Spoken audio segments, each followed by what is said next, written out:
Em 1954, aos 30 anos, conheci um homem brilhante. Era engenheiro, formado pelo MIT, ganhava bem, economizava com disciplina e, a cada ano, sem falta, convertia 20% de suas economias em ouro. Ele me explicou com orgulho sua estratégia: diversificação inteligente, proteção contra a inflação, um seguro contra o colapso do dólar. Soava sofisticado, soava prudente. Em 2012, após 58 anos, o revi. Ele me disse que seu ouro havia valorizado quase 8 vezes. Parecia satisfeito. Perguntei qual teria sido o valor se ele tivesse comprado o índice S&P 500 com aqueles mesmos dólares em 1954.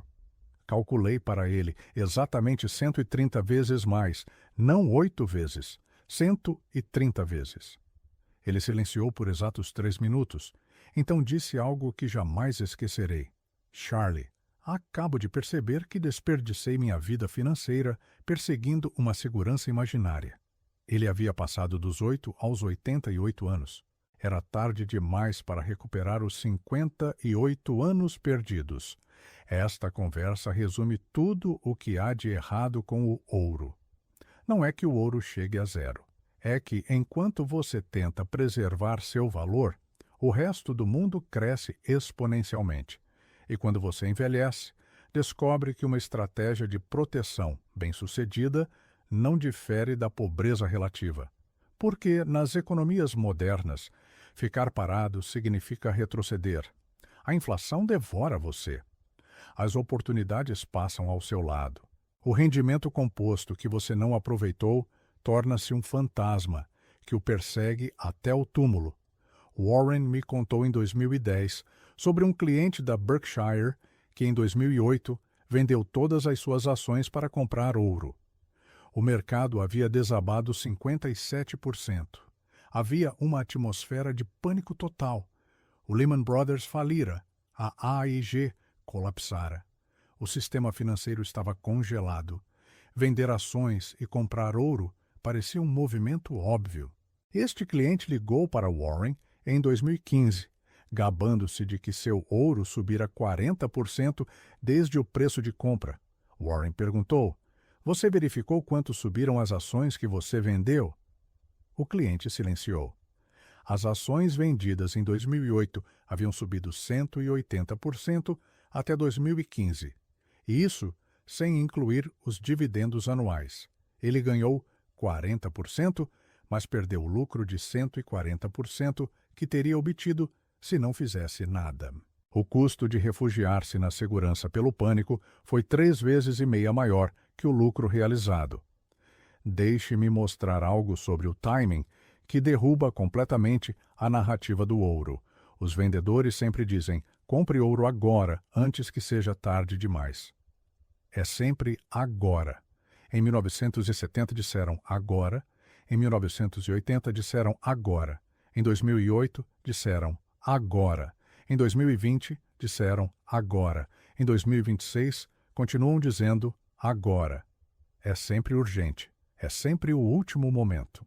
Mas se sempre fosse o momento certo para comprar ouro, isso significaria que nunca existe um momento errado. E se não existe um momento errado, então não existe vantagem na sincronização. Sem a vantagem do tempo, você compra apenas um ativo que flutua conforme o pânico coletivo, sem a habilidade de prever quando esse pânico vai aumentar ou diminuir. Isso não é um investimento, é uma roleta emocional. No Brasil, nos períodos de instabilidade após a redemocratização, o ouro e o dólar pareceram as únicas âncoras. Aqueles que compraram ouro preservaram o poder de compra diante de um cruzeiro ou cruzado que se desvalorizava. É verdade. No entanto, aqueles que compraram ações de empresas brasileiras que produziam valor real, empresas de energia, bancos ou produtores exportadores, multiplicaram seu capital dezenas de vezes quando a economia se estabilizou com o plano real. O ouro refletiu apenas a desvalorização. As empresas produtivas deixaram o ouro muito para trás, porque quando uma moeda perde valor, as empresas exportadoras ganham mais em moeda local para cada dólar produzido. Suas margens explodem, suas ações decolam. O ouro apenas mantém a paridade, sem criar nenhum valor adicional. Eis o conceito que ninguém entende: refúgio permanente ou oportunidade temporária. O ouro é um abrigo temporário útil durante os 3, 6 ou 12 meses de uma crise aguda. Além disso, é um erro estratégico, pois você bloqueia o capital que poderia capturar a retomada. No entanto, a maioria transforma esse abrigo temporário em uma prisão permanente. Compram ouro em março de 2020. O mercado se recupera em junho, mas eles mantêm o ouro por via das dúvidas. Até dezembro, já perderam 50% da recuperação. Até 2021, 100%. E ainda mantêm o ouro porque o detiveram por tanto tempo que vender significaria admitir o erro. Esta é a armadilha psicológica mortal. Transformar uma decisão tática temporária em uma estratégia permanente por causa do orgulho. Warren e eu compramos o Goldman Sachs durante o colapso de 2008. Pagamos 5 bilhões de dólares por ações preferenciais e bônus que pagavam 10% ao ano. Todos disseram que éramos loucos. Disseram que o Goldman iria à falência, que deveríamos comprar ouro. Não compramos ouro. Compramos ações do banco de investimento mais forte do mundo quando estavam baratas devido ao pânico. 3 anos depois, o Goldman resgatou as ações e nos pagou um lucro de 1 bilhão. Mais 500 milhões de dólares em dividendos. 1,5 bilhão de dólares em 3 anos sobre um investimento de 5 bilhões. Um rendimento de 30%, sem contar os bônus. O ouro subiu 22% no mesmo período. 30 contra 22. Além disso, o Goldman nos deu fluxo de caixa. O ouro pagou 0. Deixe-me mostrar algo sobre a volatilidade que as pessoas não calculam. O ouro é volátil. Extremamente. Em 2011 estava em 1.900 dólares. Em 2015 caiu para 1.100 dólares. Uma perda de 42% em 4 anos. Depois, em 2020, subiu para 2.100 dólares. Em 2022, caiu para 1.600. Em 2025, subiu para 2.400 dólares. Flutuações brutais de 30% a 40% sem um padrão previsível. No entanto, quando as ações caem 30%, os vendedores de ouro dizem: vejam, é por isso que precisam de ouro. Quando o ouro cai 30%, eles dizem: é temporário. Tenham paciência. Um padrão duplo perfeito para manter os clientes cativos, independentemente da situação. No Brasil, durante as crises financeiras passadas, o ouro foi um refúgio legítimo por alguns meses quando o sistema bancário parecia frágil. Deter ouro físico era uma decisão racional de sobrevivência em uma crise sistêmica extrema. No entanto, aqueles que mantiveram esse ouro após a estabilização perderam todo o crescimento que se seguiu, porque o Brasil se integrou, os bancos se consolidaram e as empresas começaram a produzir lucros massivos. Aqueles que venderam o ouro nos momentos de calmaria e compraram ações de empresas produtivas locais, multiplicaram seu capital por mais de 10 vezes na década seguinte. O ouro salvou no momento do colapso, mas matou o lucro nos anos de retomada. Uma sincronização perfeita que é quase impossível de aplicar consistentemente. Agora pense no custo de oportunidade emocional, não apenas no dinheiro, na energia mental que você consome preocupando-se com o ouro, verificando preços todos os dias, as notícias apocalípticas que você lê para justificar sua decisão, a busca por confirmação de que você está certo. Defender sua posição diante de amigos que multiplicam seu capital com ações. Esse desgaste emocional acumulado ao longo de décadas rouba sua criatividade, sua paz e sua capacidade de pensar clareza em outras áreas da vida. O ouro não custa apenas rendimento financeiro, custa energia vital que você nunca receberá de volta. Em 2017, conheci um brasileiro que em 2015 vendera suas ações de uma grande estatal de energia para comprar ouro, As ações estavam em baixa. O ouro estava em $1.200. Ele me disse que o país iria colapsar, que a economia estava em recessão. Comprar ouro parecia óbvio. Até 2021, aquelas ações de energia haviam subido 4 vezes. O ouro estava em $2.000, um crescimento de apenas 67%. Mas a parte brutal é esta. Aquela empresa pagou dividendos poupudos naqueles 5 anos.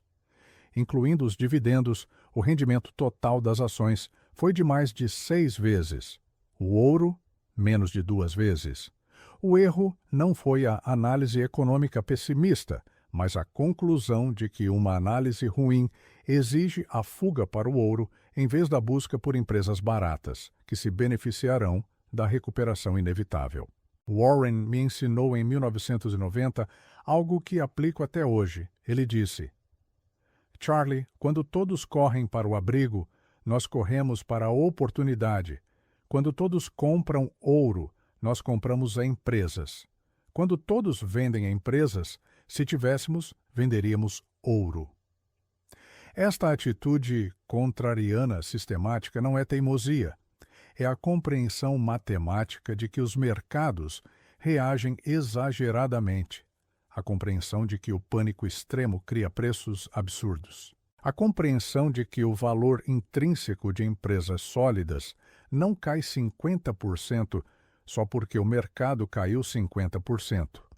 Elas perdem preço apenas temporariamente, e um preço baixo temporário não é um risco, é uma oportunidade. Eis o cálculo que muda tudo.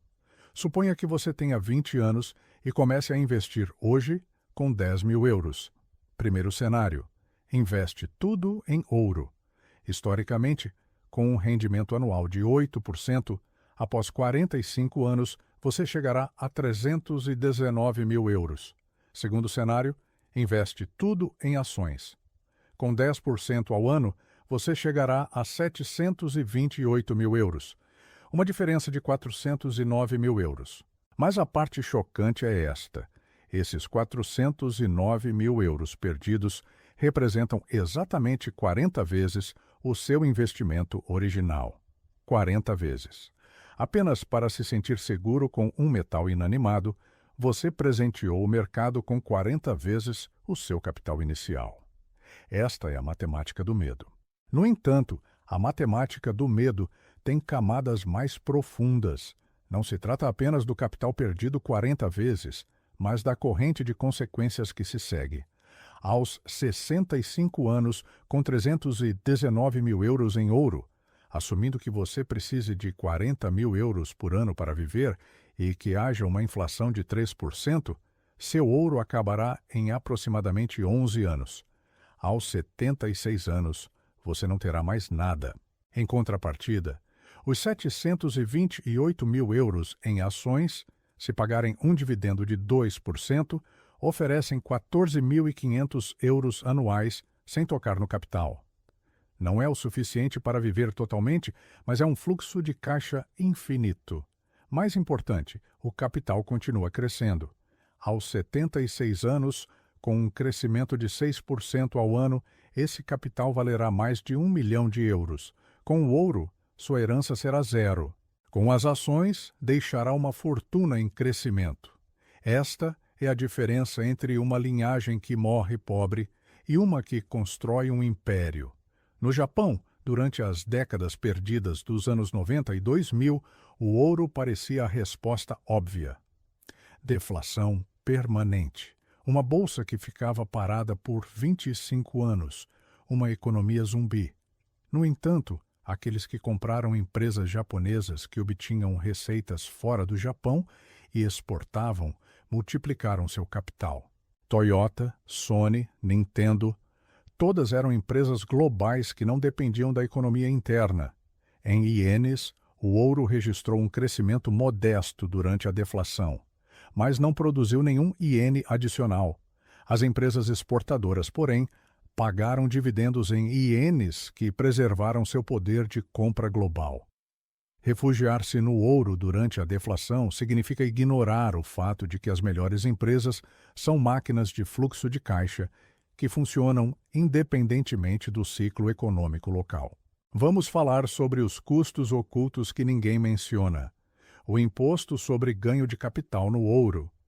Em muitas jurisdições, o ouro é tratado de forma diferente das ações, muitas vezes com taxas maiores ou sem os benefícios fiscais oferecidos aos investimentos no mercado de capitais. Você compra ouro por 1.000 euros, vende por 2.000. Lucro de 1.000 euros, paga o imposto e as comissões de transação física, custódia e seguro. Nas ações, os custos de transação são quase zero hoje e os dividendos são frequentemente tributados de forma favorável. Essa fricção fiscal e operacional parece pequena no início, mas ao longo de 30 anos de transações, transforma-se em milhares de euros que evaporam inutilmente. Warren me mostrou no ano 2000 algo que eu sempre soube, mas nunca quantificara tão precisamente. Ele me mostrou que o ouro, quando incluídos todos os custos ocultos, tem um rendimento real negativo. Compra com um ágio de 3% sobre o preço spot, custódia ou seguro anual de 1%, um deságio de 3% abaixo do preço spot na venda, impostos sobre lucros nominais que incluem a inflação. Resumindo, para chegar ao ponto zero em termos reais após 5 anos, o ouro precisa subir aproximadamente 12%, e isso assumindo que a inflação seja zero.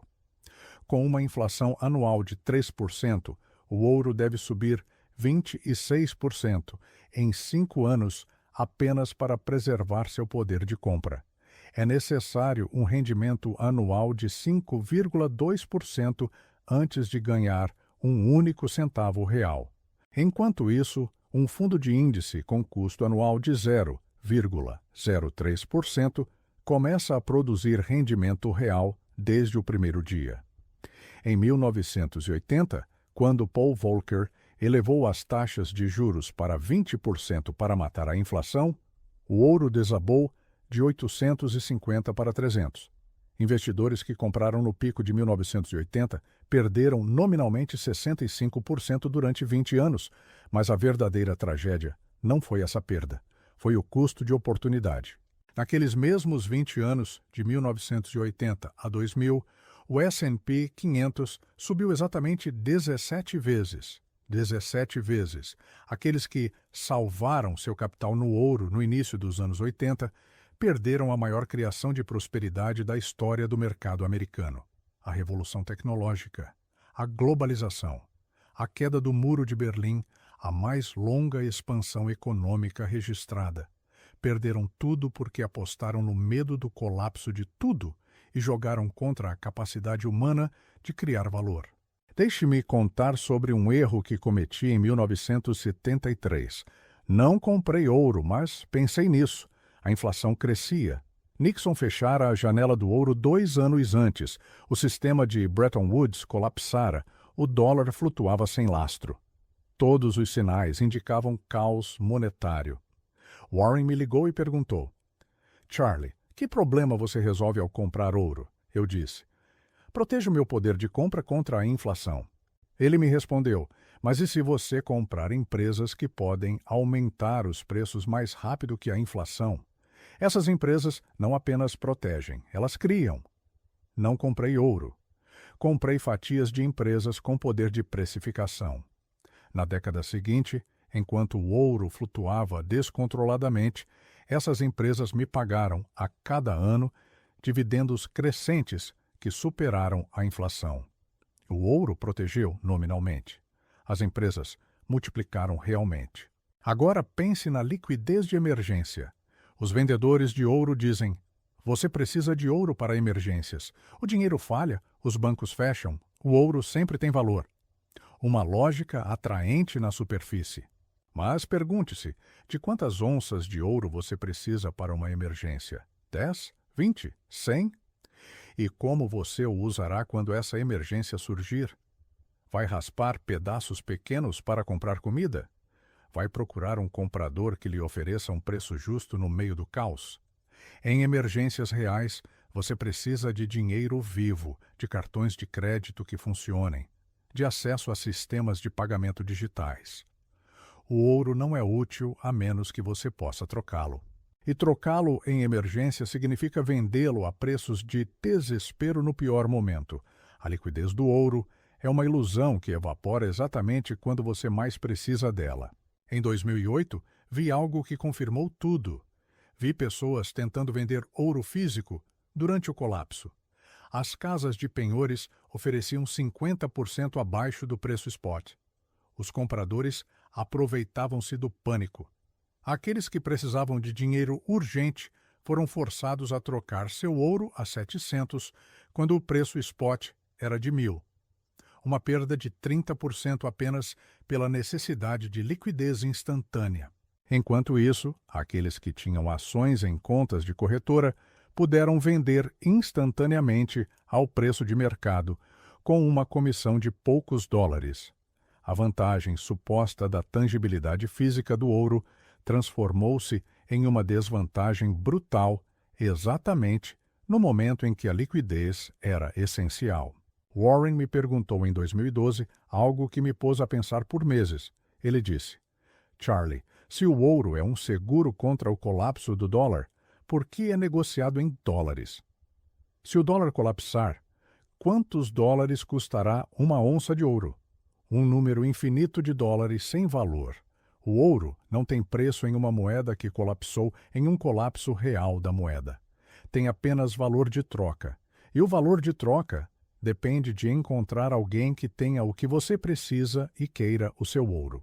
Na Venezuela, durante a hiperinflação, as pessoas preferiram o dólar ao ouro. O ouro era difícil de dividir, difícil de verificar, difícil de transportar. O dólar funcionava melhor como dinheiro de transação. O ouro era apenas um instrumento de reserva de valor para quantias grandes. Mas quantias grandes não compram a comida diária. Mesmo no colapso extremo, o ouro falha como instrumento prático de troca. Agora vamos fazer um cálculo que dói. Seus custos de vida anuais futuros. Suponha que você precise de 50.000 euros por ano hoje para viver confortavelmente. Com uma inflação de 3%, daqui a 30 anos você precisará de 121.300 euros para manter o mesmo nível de vida. Se você tiver 1 milhão de euros em ouro que produz zero fluxo de caixa, esse milhão acabará em aproximadamente 12 anos, ajustado à inflação. Você morrerá pobre ou dependente de seus filhos. Se tiver 1 milhão de euros em ações que pagam 3% de dividendo e crescem 5% ao ano, no primeiro ano você receberá 30.000, no segundo ano 31.500 euros, e assim por diante.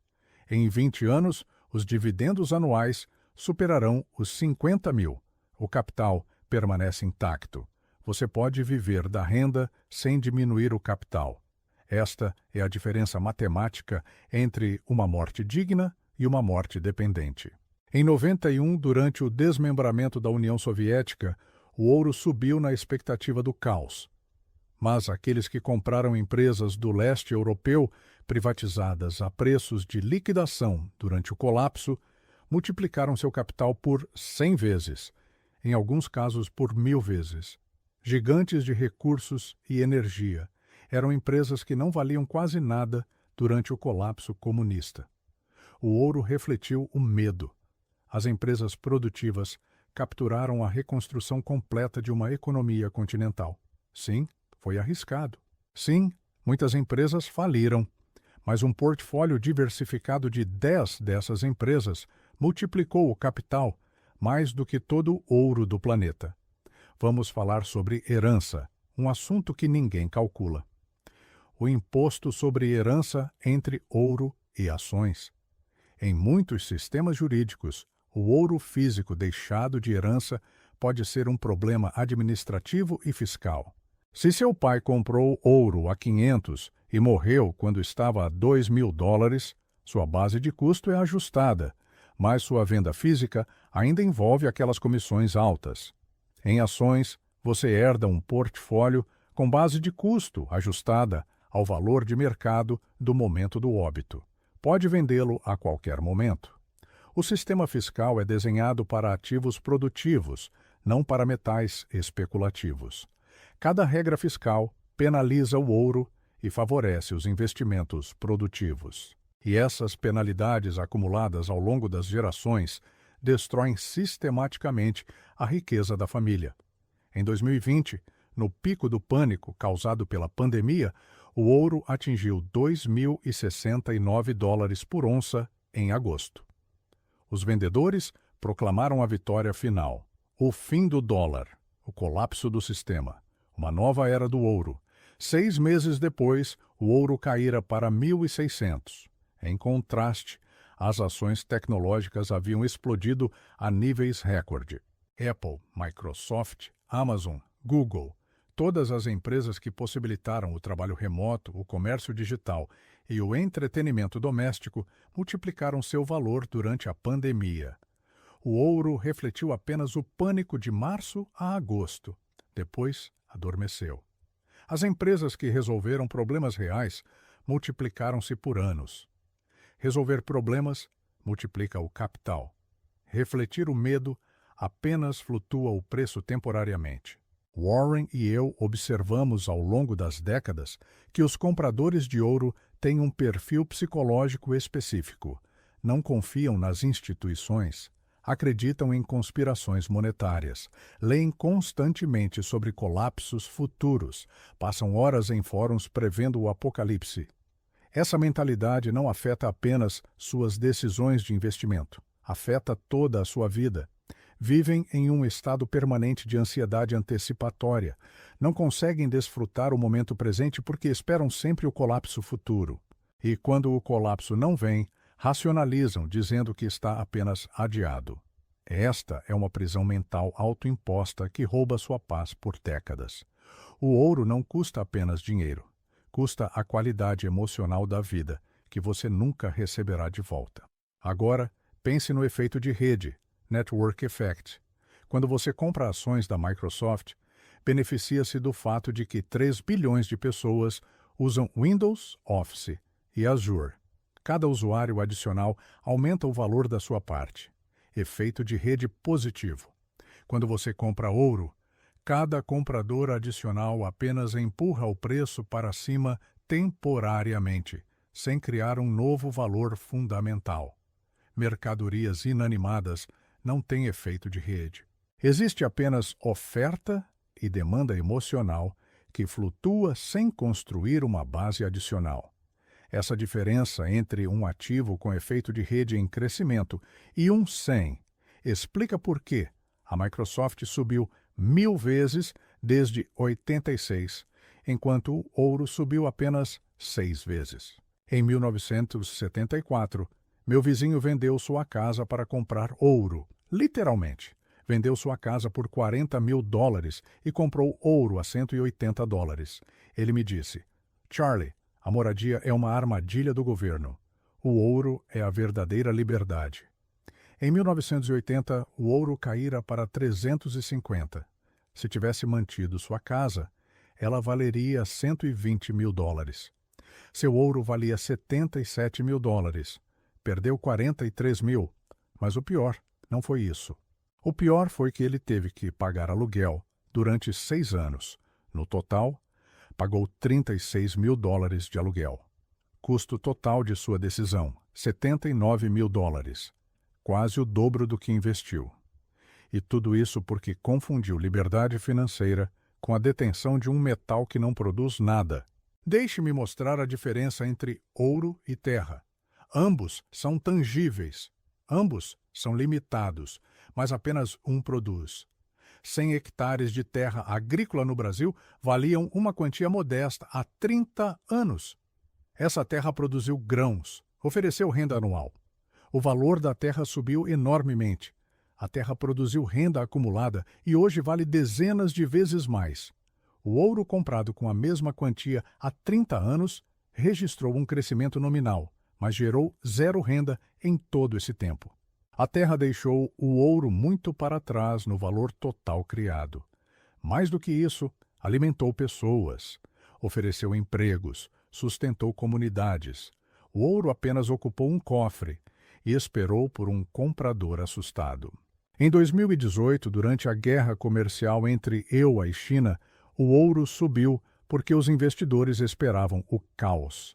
No entanto, as empresas que se adaptaram à nova realidade multiplicaram-se. Empresas que mudaram sua produção. Empresas que diversificaram suas cadeias de suprimento. Empresas que encontraram novos mercados. A Apple obteve exceções. A Microsoft vendeu mais software devido ao home office. A Amazon expandiu a logística. Todas se adaptaram. Todas cresceram. O ouro refletiu apenas a preocupação sem resolver um problema real.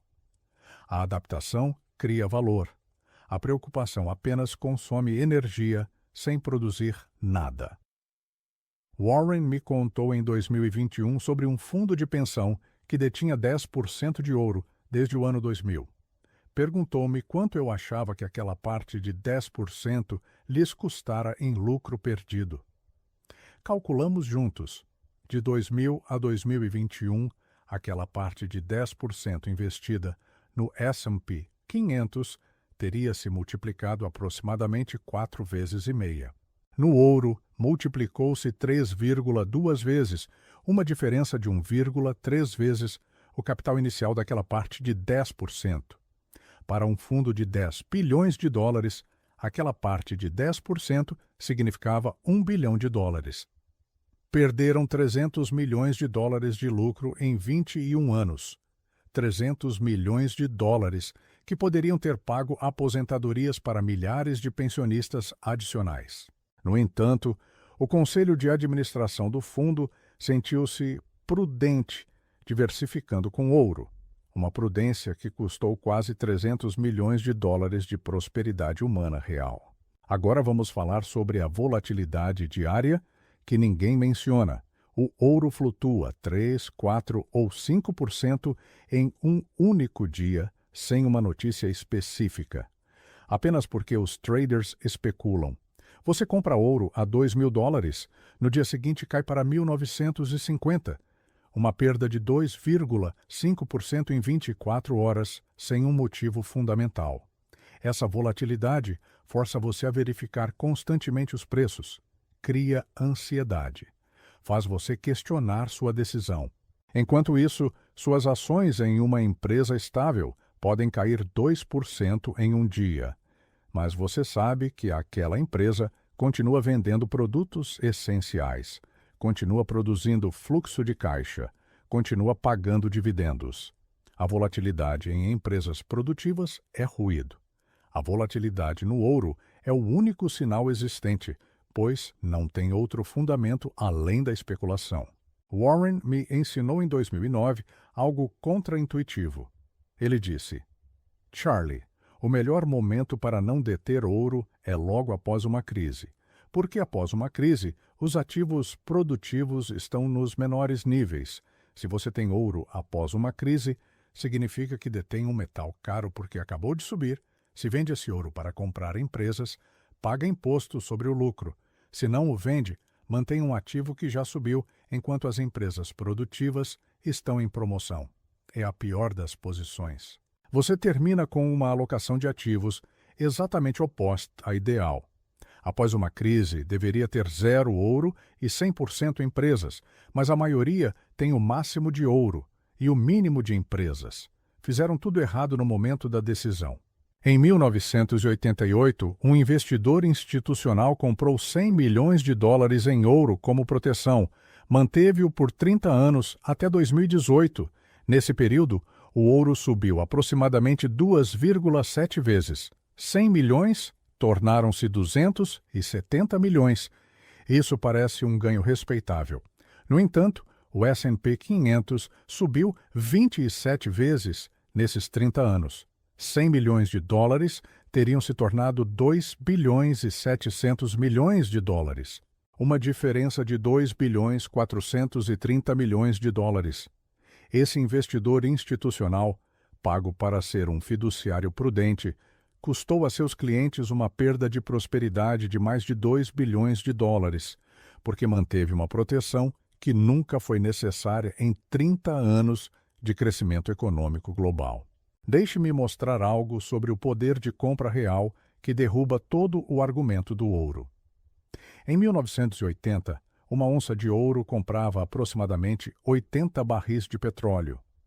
Hoje, uma onça compra aproximadamente 30 barris. O ouro perdeu seu poder de compra diante da energia, a mercadoria mais básica. Em 1980, uma onça comprava 400 libras de café. Hoje compra 300. Em 1980, uma onça comprava 500 alqueires de trigo. Hoje compra 350.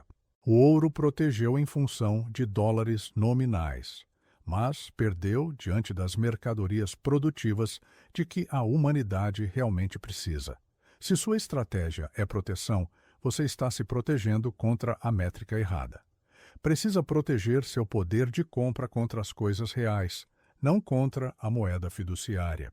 Em 2015, a Grécia colapsou. Moratória parcial. Controles de capital, bancos fechados. O ouro parecia a resposta óbvia.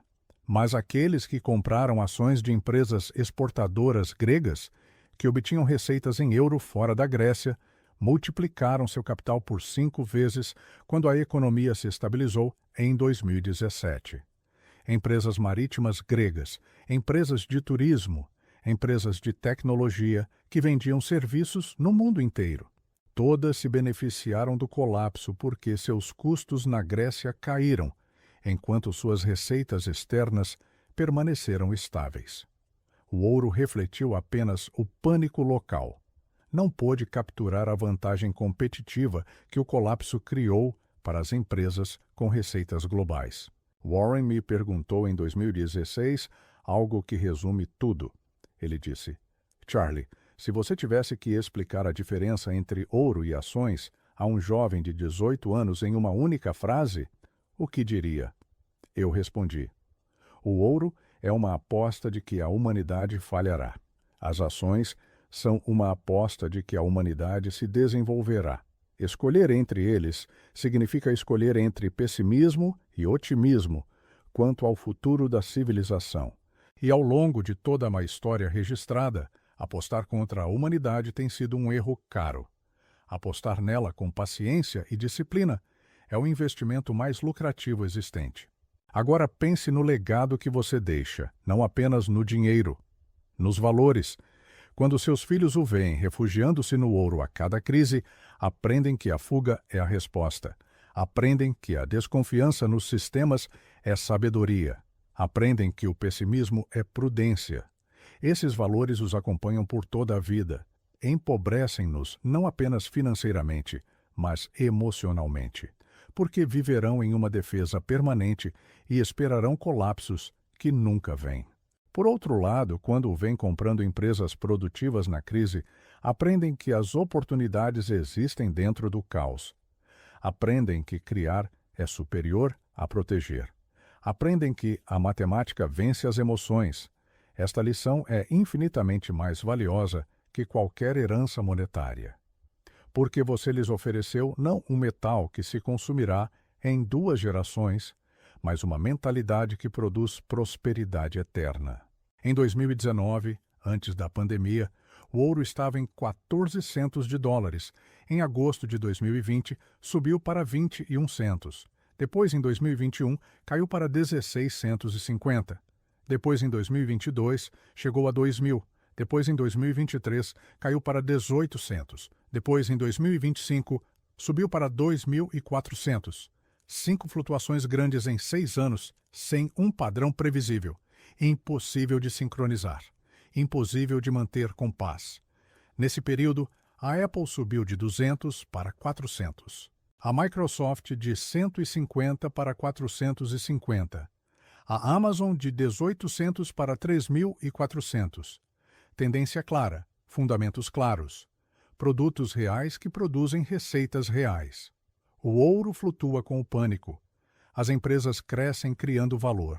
Warren me mostrou em 2013 um cálculo que mudou minha perspectiva sobre algo que eu achava que entendia. Calculamos quanto tempo dura a recuperação após uma queda, dependendo do ativo.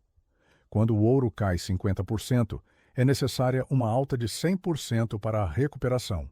No entanto, Como o ouro não produz fluxo de caixa, essa recuperação depende exclusivamente da alta do preço.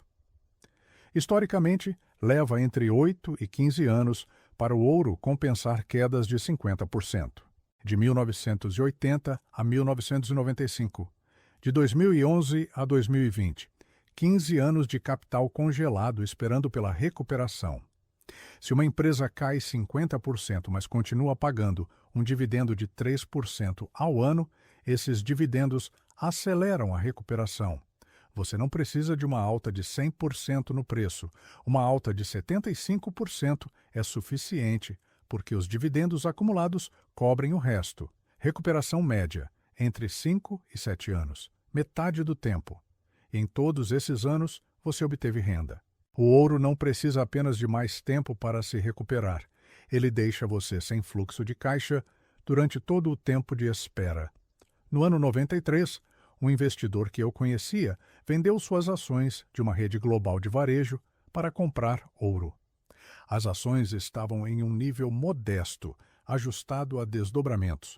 O ouro estava em $350. Ele me disse que o varejo estava sobrevalorizado. O ouro estava barato porque caíra do pico de 1980. No ano 2025, 32 anos depois, aquele ouro subiu aproximadamente 6,8 vezes. As ações de varejo multiplicaram-se por 54 vezes, mais os dividendos reinvestidos. Com os dividendos, o rendimento total foi de aproximadamente 80 vezes, 80 contra 7. E, além disso, a empresa criou empregos para milhões de pessoas. Construiu uma infraestrutura logística global, baixou os preços para os consumidores. O ouro apenas ocupou espaço em cofres e esperou por um pânico que não foi forte o suficiente para justificar 32 anos de espera.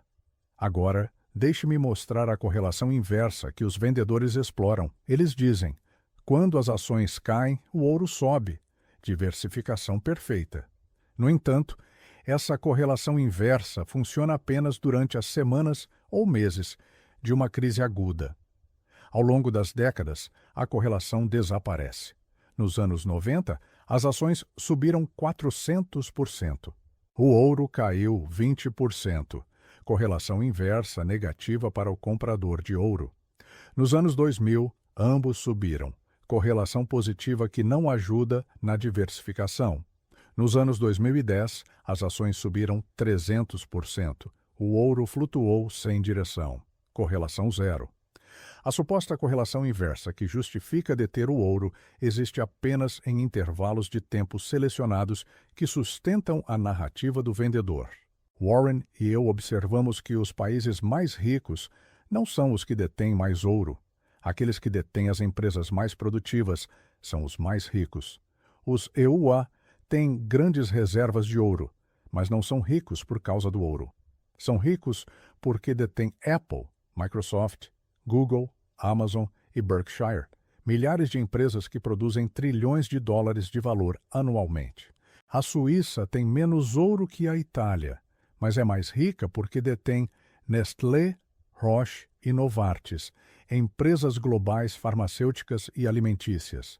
O ouro nas reservas nacionais é uma relíquia histórica sem uma função produtiva moderna, além de um sinal psicológico. Deixe-me contar sobre um estudante brilhante que tive em 1975. Formado em engenharia, QI de 160, lera todos os livros de economia. Estava convencido de que o dólar colapsaria porque se renunciara ao padrão ouro. Investiu todo o seu capital inicial em ouro e prata. Manteve essa posição por 50 anos. Nunca trabalhou em uma empresa produtiva. Viveu vendendo seu ouro pedaço por pedaço. Em 2025, aos 72 anos, escreveu-me uma carta. Disse: Charlie, eu tinha razão sobre a moeda. Perdeu 97% de seu poder de compra desde 71, mas errei sobre a solução. Deveria ter comprado as empresas que sobrevivem à desvalorização da moeda, não o metal que a reflete. Agora vivo com um capital esgotado. Meus colegas que investiram em empresas são multimilionários. Eu sou um pobre com uma inteligência superior, vítima de meu orgulho ideológico. Durante as eleições americanas de 2024, o ouro subiu porque os investidores esperavam caos político independentemente de quem vencesse. No entanto, as maiores empresas obtêm 60% de suas receitas fora dos Petrolim. A Apple vende em 175 países, a Coca-Cola em mais de 200, o McDonald's em 119. O caos político local da América é irrelevante para seus fluxos de caixa globais. O ouro subiu devido à preocupação local. As empresas globais continuaram a produzir lucro independentemente de quem sentava na Casa Branca. Refugiar-se no ouro devido a eventos políticos significa ignorar o fato de que as melhores empresas superam fronteiras e políticos. Agora pense no custo psicológico que surge quando você vai bem com o ouro. Suponha que tenha comprado ouro em 2000 e vendido no pico de 2011. Sincronização perfeita. Multiplicou seu capital por 5 vezes. Sente-se como um gênio. Mas esse sucesso destrói você para suas decisões futuras, porque agora acredita que pode sincronizar o mercado, acredita que pode prever o pânico. Por isso guarda dinheiro vivo e espera pelo próximo colapso para comprar ouro novamente. Mas o colapso não vem. Ou vem e você perde o momento. Ou vem, você compra, mas o ouro não sobe como esperava. Um sucesso precoce na sincronização do ouro transforma você em um apostador.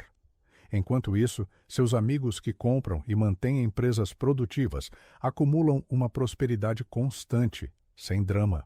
No Brasil, quando a inflação caiu de níveis galopantes para valores menores no meio dos anos 2000, o ouro registrou perdas reais para aqueles que o compraram no pico do medo. No entanto, aqueles que compraram empresas brasileiras capazes de funcionar em um ambiente estável multiplicaram seu capital por 10 vezes, porque as empresas produtivas florescem na estabilidade. O ouro floresce apenas no caos. Quando o caos termina, o motivo de deter ouro desaparece. As empresas, porém, ganham um motivo para se expandir. Essa assimetria significa: o ouro funciona apenas quando você aposta que o caos será permanente. Mas o caos nunca é permanente. E apostar no caos infinito significa apostar contra toda a história da civilização humana. Warren me contou em 2018 sobre um fundo especulativo que ganhou uma fortuna apostando contra o euro e comprando ouro em 2010. Ganharam 300% em 2 anos. Foram celebrados como gênios. Apareceram na CNBC, Bloomberg e Financial Times. No entanto, passaram os 8 anos seguintes após esse sucesso, tentando repeti-lo. Perderam dinheiro em 2013, 14, 15. Recuperaram em 2016. Perderam em 2017. Até 2018. Devolveram tudo o que ganharam em 2010 e ainda 30% a mais. Um golpe de sorte transformou-se em uma carreira perseguindo o próximo trade perfeito. Finalmente, fecharam o fundo em 2019. Enquanto isso, um simples fundo de índice que tivessem comprado e mantido teria se multiplicado 2,5 vezes, sem drama.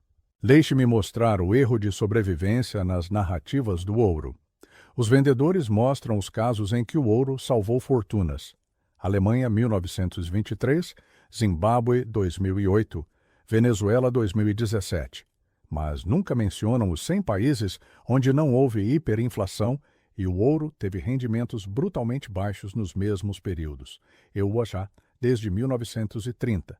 Europa, desde 1950. Japão, desde 1955. Coreia, desde 1960. Singapura, desde 1965. China, desde 1980. Índia, desde 1990. Em todos esses países, em todos esses anos, enquanto as ações se multiplicaram, o ouro apenas protegeu nominalmente. Mas esse desempenho pífio de 80, 90 ou 100 anos em economias estáveis nunca aparece no marketing do ouro. Warren me ensinou em 2002 algo que aplico religiosamente. Ele disse: Charlie, Nunca confunda a busca por abrigo, protection seeking, com o posicionamento, positioning. A busca por abrigo é uma reação defensiva temporária. O posicionamento é uma decisão estratégica permanente. A fuga para o ouro durante os 3 meses de uma crise aguda pode ser racional. Posicionar-se com ouro ao longo das décadas é suicídio financeiro. A maioria os confunde.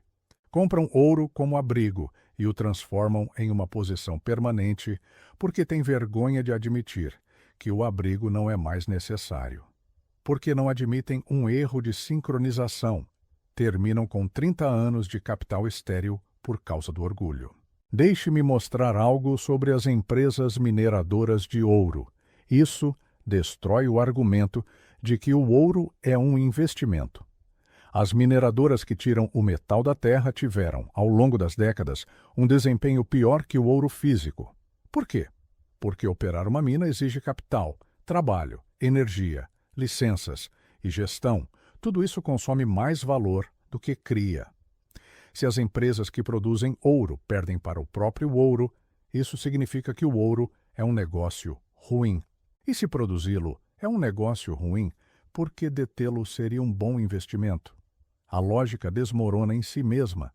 Agora pense no efeito cumulativo dos pequenos erros. Não se trata de escolher uma única vez entre ouro e ações. Trata-se de fazer a escolha errada repetidamente por 30 ou 40 anos. Cada vez que você tem um excedente de caixa, cada vez que recebe um bônus, cada vez que vende algo, decide para onde fluirá esse capital. Se escolhe toda vez o ouro ou abrigos similares, esses pequenos erros acumulados transformam-se em um desastre financeiro terminal. Uma única decisão ruim, aos 30 anos, sobre 10 mil euros, transforma-se em uma perda de 200 mil euros aos 70 anos, se a diferença de rendimento anual for de 10%. 10 decisões ruins transformam-se em uma perda de 2 milhões de euros. 50 decisões ruins, feitas ao longo da vida, transformam-se em 10 milhões de euros evaporados. O erro não é comprar ouro uma vez. O erro é o modelo de pensamento que faz você escolher a proteção no lugar da criação por décadas. Warren me mostrou em 2017 uma análise brutal sobre os fundos de pensão públicos. Muitos deles detêm entre 5% e 15% de ouro para diversificação. Calculamos que, se aquela parte de 5% a 15% tivesse sido investida no S&P 500 em vez de ouro desde o ano 2000, a diferença acumulada seria de aproximadamente 280 bilhões de dólares. 280 bilhões de dólares que poderiam ter pago aposentadorias para milhões de pensionistas. No entanto, os comitês de investimento dos fundos sentiram-se prudentes, diversificando com ouro. Uma prudência que custou quase 300 bilhões de dólares de prosperidade humana real. Deixe-me contar algo sobre meu pai que me marcou profundamente. Em 1932, na pior fase da Grande Depressão, ele teve a chance de comprar ações de um banco local com 5 mil dólares. O banco quase falira. Meu avô ofereceu-se para emprestar-lhe 5 mil dólares para comprar ouro. Segurança tangível. Meu pai recusou o ouro, comprou o banco. Até 1950, aquele banco valia 200 mil dólares. O ouro teria valido talvez 9 mil dólares. Meu pai me disse: Charlie, nos momentos de medo máximo, as pessoas pagam um prêmio pela tangibilidade inútil e rejeitam a produtividade barata. Passe sua vida fazendo exatamente o oposto. E fiz isso por 75 anos. Resultado, uma fortuna de bilhões de dólares sem nunca tocar no ouro. Pense no legado intelectual que você deixa. Se escrevesse um livro sobre suas decisões de investimento, se seus netos lessem esse livro daqui a 50 anos, o que você quereria ensinar-lhes? Que comprou metal toda vez que teve medo? Que não teve confiança na capacidade de inovação do homem? Que apostou no colapso permanente? Ou quereria que aprendessem que você identificou empresas produtivas, que as comprou quando estavam baratas, que resistiu à volatilidade e que capturou o crescimento composto de décadas? Uma é um legado de pessimismo e mediocridade. A outra é um legado de otimismo calibrado e riqueza, que dura gerações. Em 1957, vi meu tio vendendo um prédio de apartamentos para comprar ouro. Disse que a inflação destruiria o dólar, que apenas o ouro sobreviveria. O prédio produzia uma renda anual de aluguéis de $6.000. O ouro, zero. Em 1980, 23 anos depois, aquele prédio era 10 vezes mais valioso e produzia uma renda anual de $40.000. O ouro dobrara. Meu tio recebera zero de renda durante 23 anos. Morreu com um capital modesto em 1995. O novo proprietário do prédio vendido por meu tio construiu uma fortuna imobiliária de $50 milhões, apenas porque um escolheu o fluxo de caixa eterno e o outro o metal inanimado. Warren me perguntou em 2020 algo filosófico. Ele disse: Charlie, por que você acha que o homem médio prefere a tangibilidade improdutiva diante da produtividade intangível? Eu respondi: porque o cérebro desenvolveu-se nas savanas da África. Lá, o que você podia tocar significava sobrevivência. O que era intangível era abstrato e inútil. Há 100 mil anos, uma pedra tangível era melhor que uma ideia abstrata. Mas, nas economias modernas, deter uma ideia produtiva é infinitamente melhor que deter uma pedra inanimada. O cérebro não fez essa atualização, ainda busca a tangibilidade, e essa obsolescência evolutiva condena a maioria à pobreza na era dos ativos imateriais produtivos. Em 2026, olhando para trás da minha idade, posso dizer com certeza absoluta: cada homem de sucesso financeiro que conheci construiu sua riqueza detendo fatias de empresas produtivas. Cada um, sem exceção. E cada homem que morreu com um capital modesto, após uma vida de trabalho duro, salvou uma parte importante do capital em ouro, dinheiro vivo ou títulos de baixo rendimento. A correlação é perfeita. Não existe ninguém rico graças ao ouro. Existem pessoas ricas graças às empresas. Existem pessoas que protegem graças ao ouro. Existem pessoas que criam graças às empresas. E nas economias capitalistas modernas, a proteção é uma pobreza adiada, pois o relógio corre. Cada dia que passa é um dia de crescimento que você não capturou. Cada mês é um mês de dividendo que não recebeu. Cada ano é um ano de multiplicação que você evaporou. E os anos não voltam mais. O ouro espera pacientemente em seu cofre, indiferente à sua vida, indiferente aos seus sonhos, indiferente à sua família, apenas espera pelo próximo comprador assustado. Enquanto isso, as empresas produtivas continuam trabalhando, inovam, crescem, multiplicam-se, produzem, com você ou sem você. Quando você for velho e fizer a conta final, comparando a pessoa que poderia ter sido com a pessoa que é, aquele número o perseguirá. Acordará você às 3 da manhã.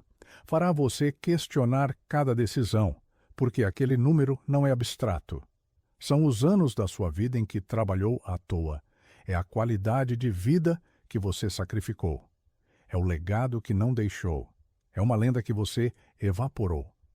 Tudo foi apenas para se sentir seguro tocando um metal que não faz nada. O ouro oferece a ilusão do controle. As empresas produtivas oferecem a participação na criação real. Um acalma, o outro enriquece, e você escolhe. A cada dia, com cada dólar, com cada decisão, a cada momento em que mantém o ouro no lugar da produtividade, escolhe a pobreza ou a riqueza, o medo ou a matemática, a tangibilidade ou o fluxo de caixa, a proteção ou a multiplicação. O tempo continua correndo, implacável, irreversível, consome o único ativo que você nunca receberá de volta. Não se trata de dinheiro, é o tempo composto que você deu de presente ao medo. Este é o verdadeiro custo do ouro. Não o que você perdeu de rendimento, mas o que você perdeu de vida.